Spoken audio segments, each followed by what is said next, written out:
बादशाह अकबर कम पढ़ा लिखा था, बिल्कुल नहीं पढ़ा लिखा था, लेकिन वो गुणग्राही था और बातों को समझने के लिए उसको मत था, उसके अंदर एक अतीव मत था।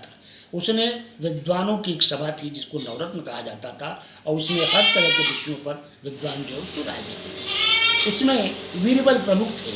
एक दिन बीरबल से उसने पूछा कि बीरबल, मुझे कुछ शंका है, तुम मुझे ये बताओ कि ईश्वर कहाँ निवास करता है, वो क्या करता है और वो क्या नहीं करता है। बीरबल ने उससे कुछ दिन का समय मांगा और सोचते हुए बीरबल घर आ गए। घर आकर जब उन्होंने इस बात को अपनी छोटी पुत्री से बताया तो उसने कहा, पिताजी आप घबराइए मत, मैं इसका उत्तर दूंगी। और दूसरे दिन वो अपनी छोटी पुत्री के साथ गया। वहाँ जाकर के उसने बताया कि ये मेरी छोटी पुत्री है। तो उस पुत्री ने कहा कि ऐ राजन, आपको सामान्य शिष्टाचार भी नहीं मालूम है। मैं आपके मित्र, आपके नवरत्न बीरबल की पुत्री हूँ, मैं आई हुई हूँ। कम से कम मुझे एक सिंपल डेकोरम भी तो हमारे लिए दीजिए, हमें आसन दीजिए, हमें बैठने के लिए कहिए, उसके बाद फिर बात कीजिए। राजा ने बादशाह ने उसे आसन दिया और उसे यथोचित स्थान ग्रहण कराया। फिर उसके सम्मान के लिए एक चांदी कटोरे में दूध मंगवाया और दूध लेकर वो लड़की राजा के सामने गई और अंगुली डाल करके उसमें कुछ खोदने लगी। जब राजा ने अकबर ने उससे पूछा तो उसने कहा कि देखिए राजन, यह दूध जब गर्म होता है और इसमें जब दही का एक टुकड़ा पड़ता है तो ये जम करके ये दही बन जाता है और मतने पर वो मक्खन होता है। तो यूँ समझिए कि वो दही जो है वो गुरु की कृपा है और प्रेम, भक्ति, स्नेह जो है वो प्रेम, भक्ति, स्नेह जो है वो मनुष्य की साधना है जिससे माखन मिलता है। और तो यूँ समझिए कि इस साधना से ईश्वर की प्राप्ति होती है।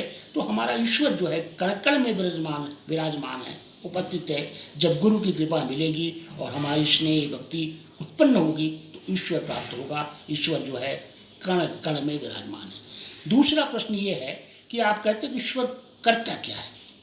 फिर उसने कहा कि देखिए राजन, मैं इस समय आपको कुछ बता रही हूँ, इसमें मैं गुरु हूँ, आप शिष्य हैं।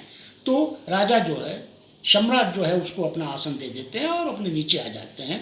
तो उस लड़की ने कहा कि ईश्वर यही कर सकते हैं। इस समय मैं आपके स्थान पर हूँ और आप नीचे हैं, तो ईश्वर जो है पलछिन में जो है किसी रंग को सम्राट बना सकते हैं और किसी सम्राट को रंग बना सकते हैं। अब तीसरा प्रश्न आपका ये है कि ईश्वर करता क्या है।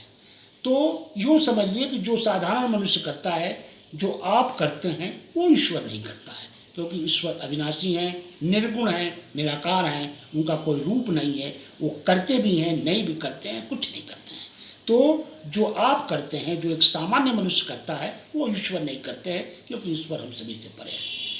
सम्राट अकबर इस पर बहुत प्रसन्न होते हैं और उस लड़की को धन्यवाद देते हैं, उपहार देकर विदा करते हैं और बीरबल को भी कहते हैं कि भाई आपकी पुत्री असाधारण विदुषी है, इसके लिए आपको बहुत बहुत धन्यवाद है। राधे राधे।